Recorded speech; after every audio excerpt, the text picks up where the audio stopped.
Hey guys, it's Lissa, and today I've got a super cool tutorial for you. I'm showing you how to make these awesome word banners using thrifted materials. It's a super easy no-sew project I think you'll love. The supplies you'll need is a Cricut machine. I used my Air 2 for this, but you could also use a Joy or a Maker depending on the size of your banner.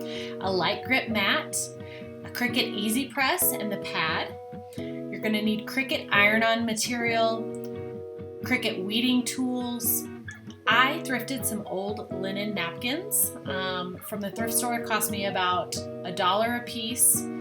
Hot glue gun, scissors, a dowel rod. I use the 5/8 inch dowel rod here, but you can use whatever suits your banner size, and a fabric de-fuzzer.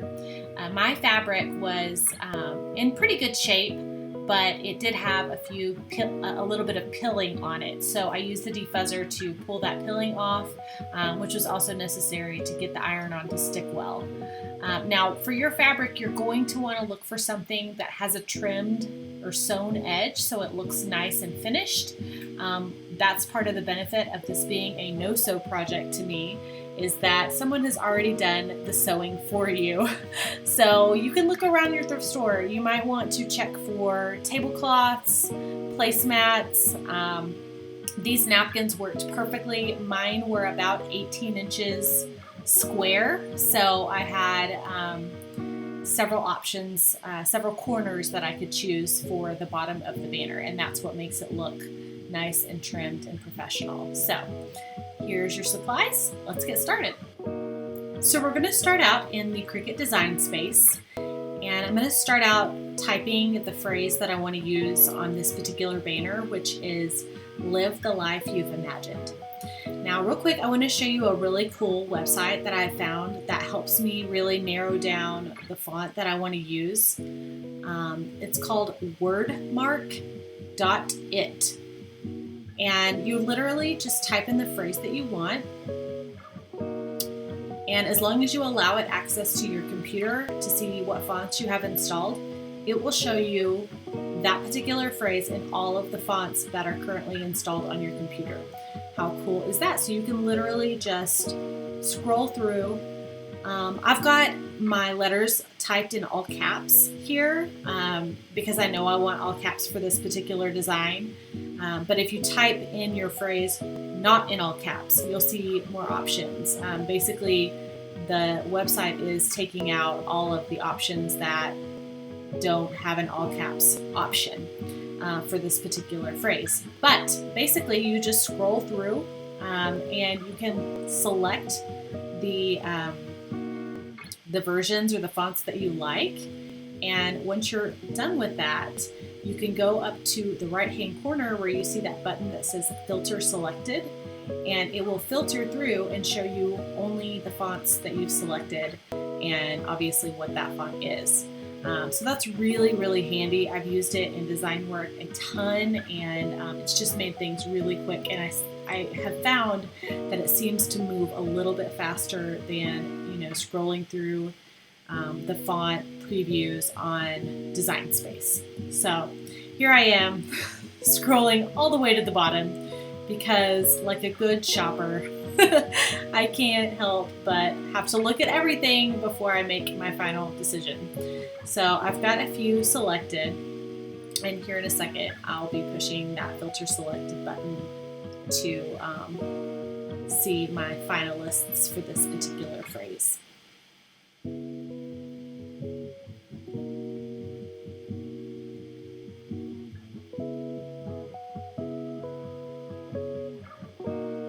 Okay, so now I've got an idea of what font I want to use. I'm just going to type it in. One of the ones I chose was DIN or DIN condensed. I'm not sure where I got that font, but it's on my computer and it looks nice.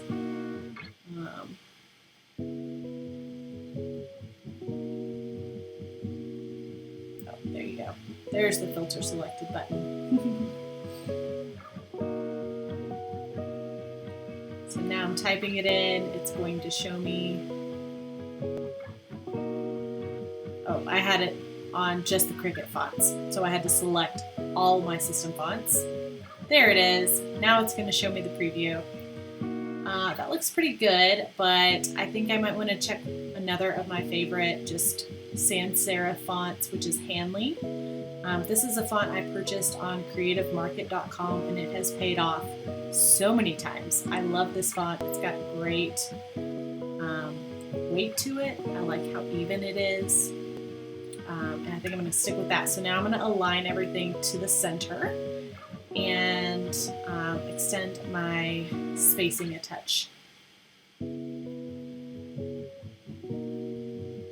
Okay, and now I'm going to show you how to do a pretty cool drop shadow effect on basically any font that you want to do. And I'm actually messing with the width and the height of the letters so that there's actual space kind of between them to do a small drop shadow. So for this technique, you are going to make some duplicates of this main layer. So I'm going to duplicate it once and align those horizontally and vertically. And then on the bottom layer, I'm going to change the color to just a gray tone so I can see that that's going to be my shadow. Then I'm going to duplicate the top layer one more time so I have 2 blacks and 1 gray. And then I'm going to hit the align button, center it horizontally and center it vertically so they're stacked perfectly on top of each other. After that, I'm going to take the bottom gray layer and use my arrow keys to nudge it one to the left and one down so that it looks like a shadow, a drop shadow. Then I'm going to select the bottom 2 layers, a black and a gray, and hit the slice button. This is going to slice it into all the different intersecting parts.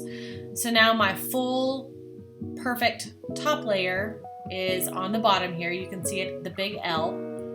I'm going to hide that layer so I'm no longer looking at it. Now I'm going to delete the layers that I no longer need. All we want to keep is just that gray drop shadow.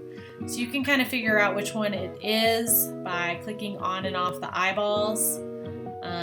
You'll see that there it is right there. It's the only one with that's still visible. So I'm going to delete these other 3 layers and keep that top full black layer and the bottom gray drop shadow layer. And I'm turning it on and off just to make sure I've got the correct ones.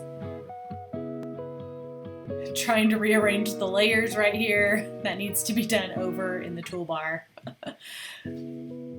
But sometimes you never learn. Okay, and here's where I decided I would like to actually put a little bit of space between there it is. Now I'm sending it to the back.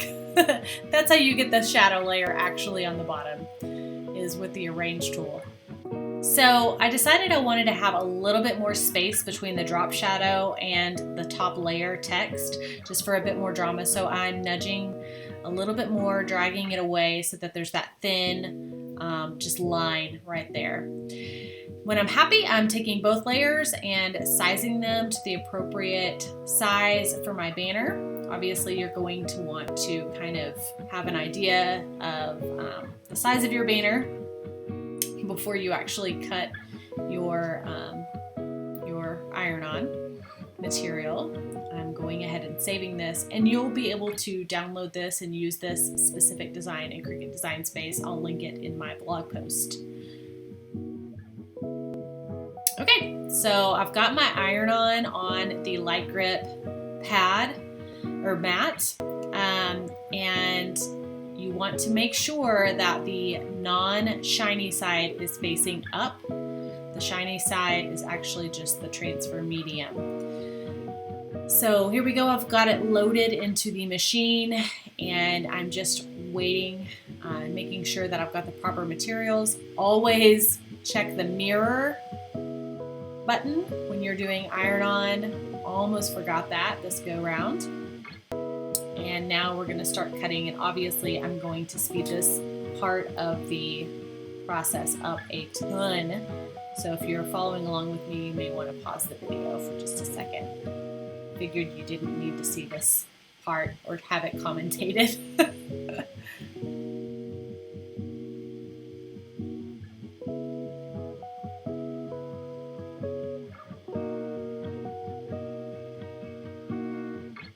Okay, first color is done. I actually used beige iron-on for this particular banner. This is the shadow part of the banner right here that just finished getting cut, and now we are going to cut the top full letter layer in a shimmer gold that I think will look really nice against the black background.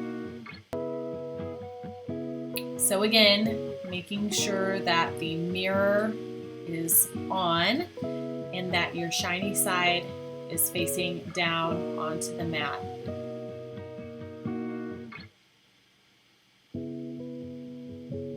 Going to get that iron-on material, making sure that there's no bubbles, that it's well adhered to the mat. Sorry about the shaky table, you guys. I'll learn and do better next time, I promise. Now I'm loading it in, and we're going to go through one more cutting process.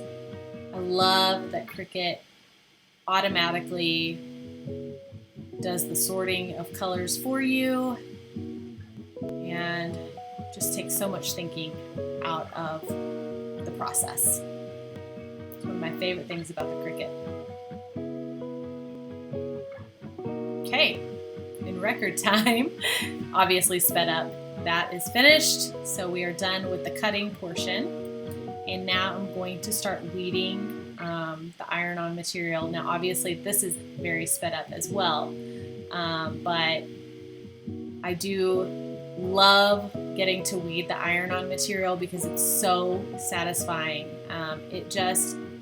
It weeds beautifully, and you know, with the vinyl, I have to be a lot more careful that no pieces, you know, accidentally get pulled off during the weeding process. But the iron-on just adheres to the transfer medium so well that you don't have to be quite as careful, and it's just a lot of fun. The material is really soft, and I don't know why, this is just a really satisfying process. So you can see here that this is the shadow layer of the lettering, and clearly it's backwards, which is exactly what we wanted. That's what the mirror effect does, is puts it on backwards for you.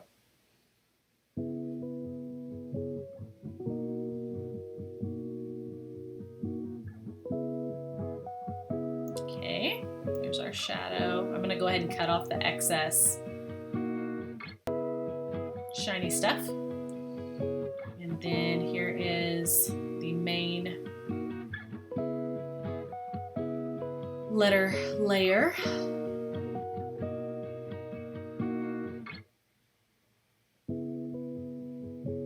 It's kind of cool to see how with these metallic materials they're shining. And this is the shimmer, so it's not as shiny as some of the other like foil colors, but I really love this gold color. It's just a pretty tone, and it worked really well on this particular banner, so I was really happy about it. Pretty sure I got interrupted by a kid right there. Probably needing something. Snacks, I bet.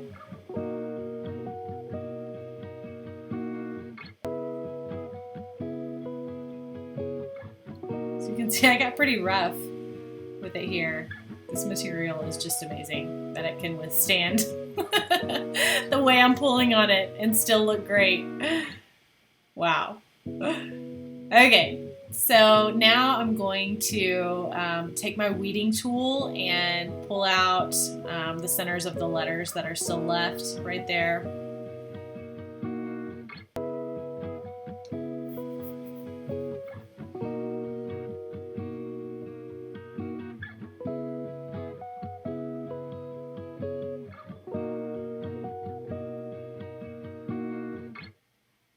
Oh my goodness, I just realized I forgot I had to do this top layer twice because look, this one's not mirrored.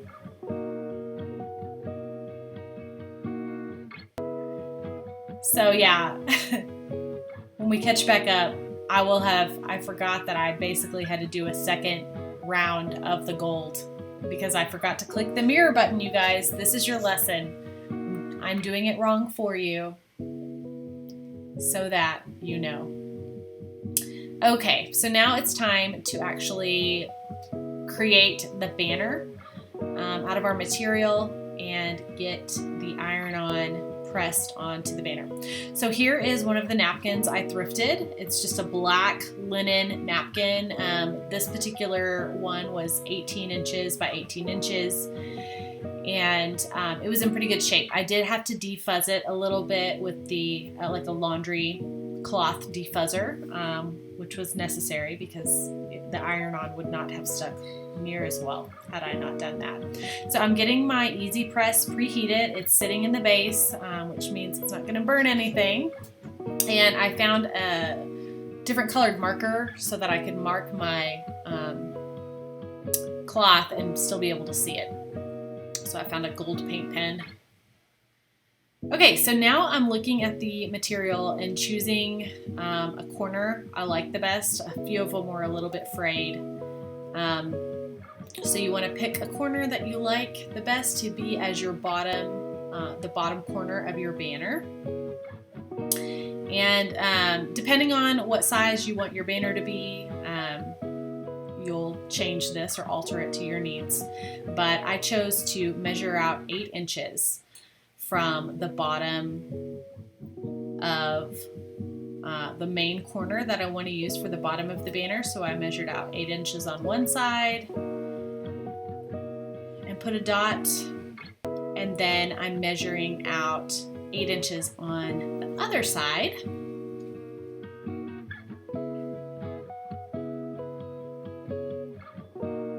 Now I'm going to flip the napkin around, and obviously I'm doing this on the back side where the hem actually is. Now I'm going to do that on the opposite corner. This is really, really important so that your bottom point on your banner is even. If you don't do this, it will not turn out even unless you are amazing, which I tried that. It did not work, so take my word for it. So now what you're going to do is fold it down so that it's folded symmetrically on those 2 points, kind of make like an envelope shape. And I'm going to use the easy press to just be my iron in this situation. Super convenient for lots of reasons. And I'm just going to use the easy press to fold that down and make a really good crease right where it needs to be.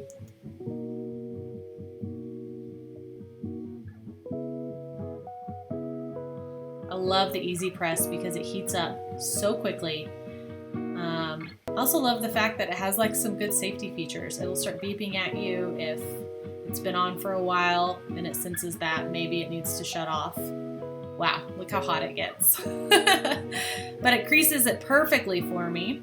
So I've got one side down when I'm doing another side. And just something to note, you might want to make sure that you're not actually putting the easy press over sort of the middle portion because it'll create some lines in your fabric.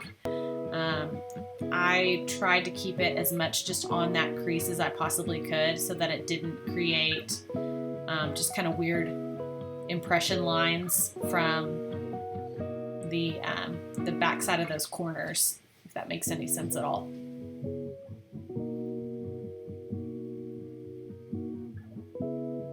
So now that I've got my napkin folded down to this kind of hexagon shape, I'm going to go ahead and cut off the excess. I'm just going to leave about a 1/2 inch of material on cutting off a few strings too, it looks like, on either side. We're just going to eventually just glue those pieces down so that they are tucked neatly behind.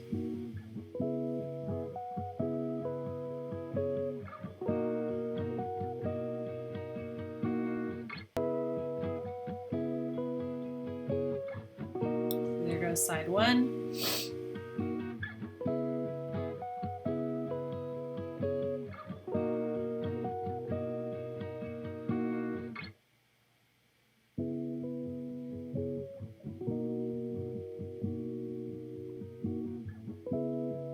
And side two.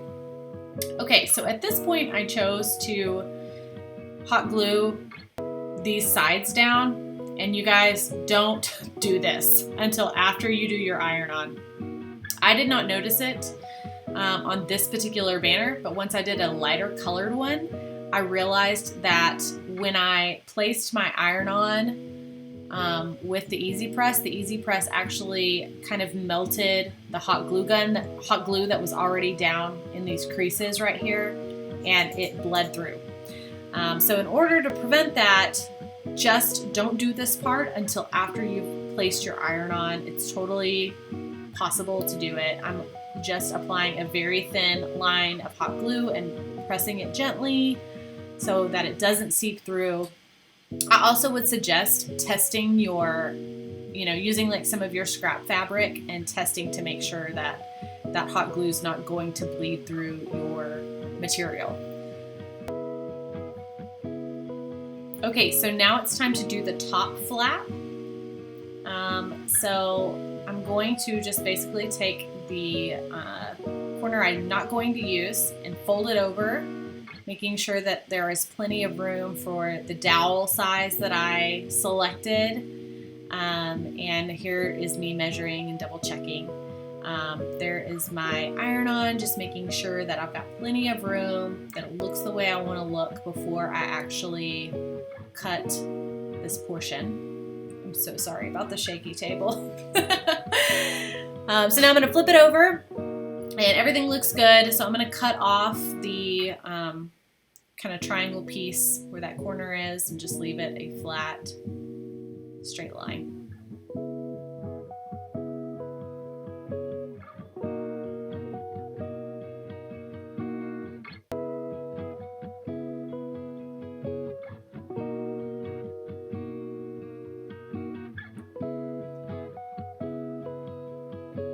Okay, and then I just did a bead of hot glue for the very corners at first because I didn't want to do it from one end to the other, because I was afraid that the corners would kind of overlap with the fabric. So I put my corners down first and then adhered the middle portion. And again, I would not recommend doing this until after you did the iron-on. I'm so sorry that I did it out of order here, but because of the black material, I did not know until I wasn't filming that that should be done afterward. But now you know what to do once you get your letters ironed on or pressed onto your fabric. So it's time for some letters. This is the super fun part. So now that my banner's ready to go, I am heating up, or I'm ironing out a few just little wrinkles that were in the banner, just making sure that the surface is nice and ready to go for my letters.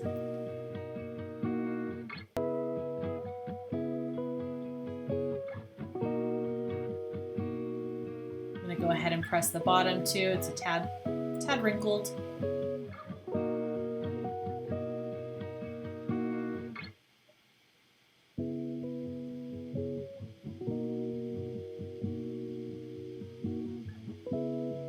Okay,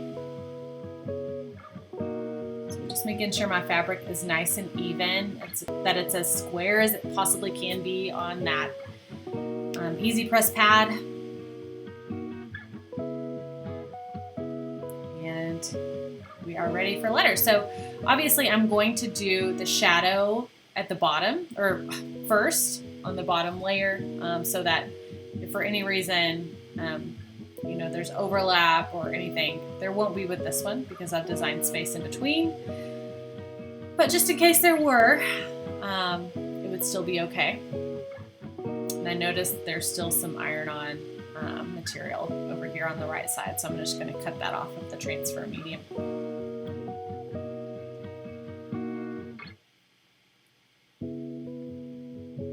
I love working with these because they're pretty repositionable. It's sticky enough to make sure your letters get down, but now I'm putting the timer up to 30 seconds at 315 degrees and pushing the Cricut button. I love this easy press. It's literally so easy to use. And I love that it has a built-in timer. And like I mentioned earlier, it's got that safety feature. With kids around, you know, that's always a concern for me. But I'm going to do two 30-second presses here. So there's the top one. Scoot the banner down just a touch.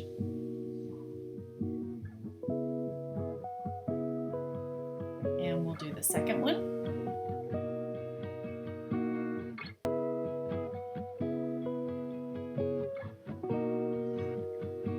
I always have to fight my urge to peek. And I almost pulled the iron-on material off. So do not touch it until it has completely cooled. I always have to remember this lesson.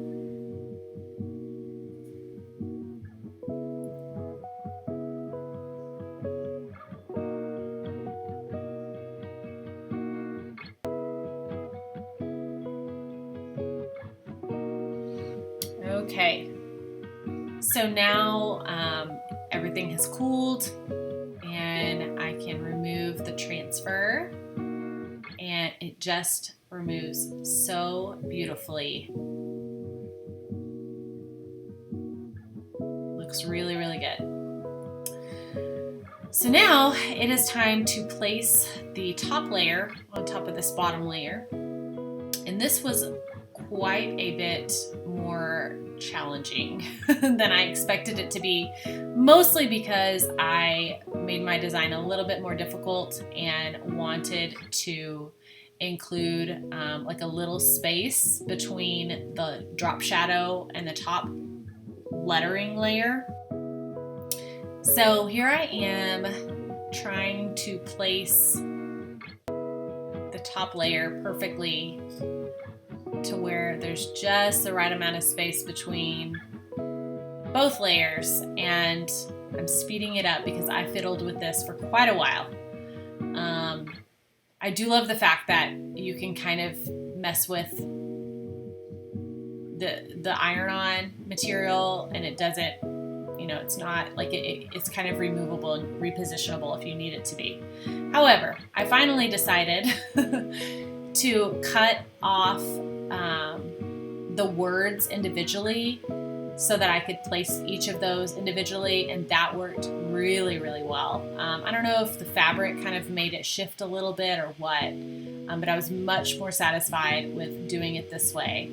So that's just a little tip for you in case it helps you. So again, I'm going to do two presses here. Oh, I guess I skipped the first one on the video. Sorry, guys. So obviously I did the first press at the top, and now I'm waiting for the bottom ones to cool, and they are cool now, it looks like. And I can peel off the transfer layer, and our banner is almost done. Looks so beautiful, right? So basically, after this, you're going to cut your dowel rod down to a size that looks nice and use your own creativity to decorate it. I used some baker's twine that I had already and some wood beads that I found at my local craft store that just complemented it so perfectly. And yeah, here are a couple other varieties of this particular project. You could use it for so many different things, kids' rooms, seasonal, just inspirational. These were so much fun to make, and there are so many possibilities. I can't wait to keep creating these, and I know that the next time I head to the thrift store, I'm definitely going to be stocking up on old linen napkins. So I hope this has been helpful, you guys. Find me anywhere on the internet at Lissa Anglin, and you can find the full tutorial for this project at partofmeblog.com. And as always, links are in the description below. Please check out my other videos and subscribe.